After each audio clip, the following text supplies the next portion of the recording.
ராஜபாளையம் அடுத்த தேவதானம் கிராம காட்டு பகுதியில் உள்ள பிரசித்தி பெற்ற சிவாலயம் அன்று இரட்டை கொலையால் அதிர்ச்சியில் ஆழ்ந்திருந்தது. சாமி கும்பிட மட்டுமே சென்ற ஊர் மக்கள் அன்று கோவிலுக்குள் இரத்த வெள்ளத்தில் கிடந்த 2 சடலங்களை கண்டு விழி பிதுங்கி நின்றனர். அச்சத்தில் உறைந்திருந்த மக்களுக்கு நடுவே புகுந்து போலீசார் கோவிலுக்குள் இருந்து 2 சடலங்களையும் மீட்டு வெளியே கொண்டு வந்தனர்.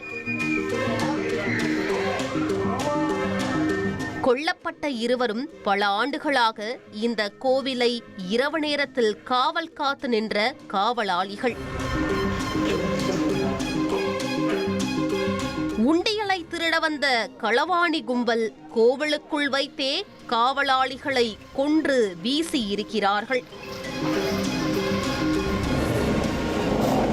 விருதுநகர் மாவட்டம் ராஜபாளையம் அடுத்த தேவதானம் கிராம காட்டு பகுதியில் அமைந்துள்ளது அருள்மிகு நற்றாடை தவிர்த்தருளிய சுவாமி திருக்கோவில்.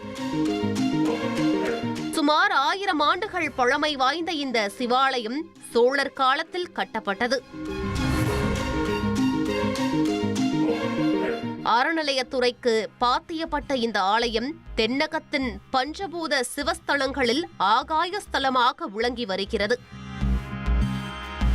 கண் பார்வை குறைபாடு இருப்பவர்கள் இந்த ஆலயத்தில் உள்ள இறைவனை வழிபட்டால் குணமடையும் என்பது ஐதீகம்.